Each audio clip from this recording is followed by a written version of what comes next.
இப்போ நான் வந்து கேரளாவிலேருந்து வரேன், தமிழ் பேச ட்ரை பண்ணுறேன். ஏதாவது இருந்தேன்னா மன்னிச்சிடுங்க, சரியா?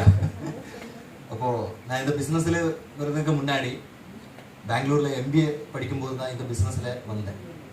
அப்போ எம்பிஏ படிக்கும்போது என்னோட நண்பன் என்கிட்ட கால் பண்ணிவிட்டு இந்த பிஸ்னஸை மொபைல் ஃபோன் வழி தான் சொல்லியிருக்காரு. அப்போ அந்த டைமில் எனக்கு இந்த பிஸ்னஸை பிடிக்கலை. எப்படியாவது ஃபாரினில் போயிட்டு அப்படியே செட்டில் ஆகிடும், அப்படி தான் என் கனவு. அந்த டைமில் தான் இந்த பிஸ்னஸை பற்றி நிறைய டைம் என்கிட்ட சொன்னேன். அப்போ அந்த டைம் எல்லாம் வந்து ஒரு 6 months என்கிட்ட ஃபாலோ அப் ஆகி என்கிட்ட சொன்னேன் இந்த பிஸ்னஸை பற்றி. ஒடுவில் வந்து நாட்டில் இந்த பிஸ்னஸை இன்ட்ரெஸ்ட் ஆகிடுச்சு. அந்த டைமில் என் எம்பிஏ அந்த படினம் ஸ்டாப் பண்ணிட்டு இந்த பிஸ்னஸ் ஃபுல் டைம் கேரியர் ஆகிட்டு செலக்ட் செய்யும். அப்போ அந்த டைமில் ஊரில் போய் எல்லாருக்கிட்டையும் என் ஃப்ரெண்ட்ஸு ஃபேமிலி எல்லாரும் ரிஜெக்ட் பண்ணிட்டாங்க, எல்லாரும் நெகட்டிவ் தான் பேசுகிறேன். அந்த டைமில் என் லீடர்ஸ் கிட்ட போய் சொன்னேன், இந்த பிஸ்னஸ் எனக்கு செட் ஆகலை, நான் திரும்பி எம்பிஏக்கு போயிடல. அந்த டைமில் லீடர்ஸ் வந்து அவங்க இந்த பிஸ்னஸில் வின் ஆகிடுக்குது லீடர்ஸ் இல்லை, வின் பண்ணிட்ட லீடர்ஸ் அவங்களுக்கு தெரியும் எப்படி பிஸ்னஸ் பண்ணணும்.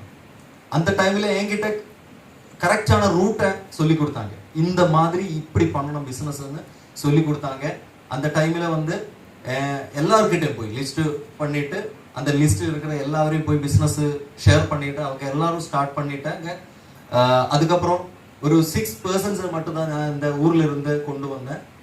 அங்கே இருந்த பிஸ்னஸை இப்போ ஐடி ஓப்பன் பண்ணேன்னா 9000 டீம்ஸ் இந்த டீம் இருக்கு. இப்போ இருக்கும்போது நான் வந்து டச்சிங் சிடிசியில் தான் இருக்கேன். ஒரு ஆர்கனைசேஷனில் வந்து 10 CRக்கு மேலே ஐடிசி டர்ன் ஓவர் இருக்கு. அந்த ரெண்டாவது ஆர்கனைசேஷனில் வந்து சிடிசி டச்சிங்கில் இருக்கேன். நீங்கள் இந்த கேட்ட மேஜிக்கல் ஃபிகர் 2,10,000 அப்படி இந்த ஃபிகரை இந்த கையால் வாங்கியிருக்கிற பாக்கியம் இந்த கம்பெனியில் கிடைச்சிருக்காங்க. நான் வந்து எம்பிஏ படிக்கும்போது நான் ஃபேமிலி கிட்ட போய் சொன்னேன், நான் இந்த எம்பிஏ ஸ்டாப் பண்ணிட்டு இந்த பிஸ்னஸை ஸ்டார்ட் பண்ணியிருக்கேன். எங்கள் அப்பாவும் அம்மாவும் வந்து ரொம்ப அவங்க வருத்தப்பட்டாங்க. அந்த டைமில் அவங்களுக்கு தெரியல நான் என்னதான் பண்ணதுங்க, என்ன அவங்க எதுக்காக விட்டாங்க, எம்பிஏ படிக்கிறதுக்கு தான். எம்பிஏனா என்ன, மாஸ்டர் ஆஃப் பிஸ்னஸ் அட்மினிஸ்ட்ரேஷன் இல்லை. அப்போ அந்த எம்பிஏ படிக்கும்போது நான் எனக்கு தெரிஞ்ச ஒரு விஷயம் என்னன்னா, அங்க சொல்லி கொடுக்கறதா வாதியாருக்கு போலும் எம்பிஏனா என்னன்னு தெரியாது, சரியா? அது எப்படின்னா அவங்களுக்கு அது தெரியும்னா அவங்க சொல்லி கொடுக்கறதுக்கு இல்லைங்க டீச்சிங் ஃபீல்டில் இருக்காது, அவங்க போயிட்டு ஏதாவது பிஸ்னஸ் பண்ணிட்டு சக்சஸ் ஆகிடும். அப்படி நான் வந்து அங்கே இருந்து 60 ஸ்டூடெண்ட்ஸ் இருக்கு.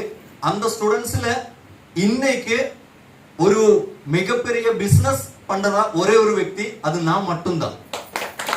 மற்றவங்க எல்லாரும் வந்து மற்றவரோட கனவுக்காக இல்லை, ஒரு 4th ஸ்டாண்டர்டு படிக்கிற ஒரு ஆனருக்காக ஒர்க் பண்ணிட்டு இருக்கு இல்லை. அவங்க கோல்ஸும் அவங்க எல்லாத்தையும் அவங்க எல்லா கழிவுகளும் அவருக்காக சப்மிட் பண்ணிட்டு ஒர்க் பண்றது சின்னதா சேலரிக்காக.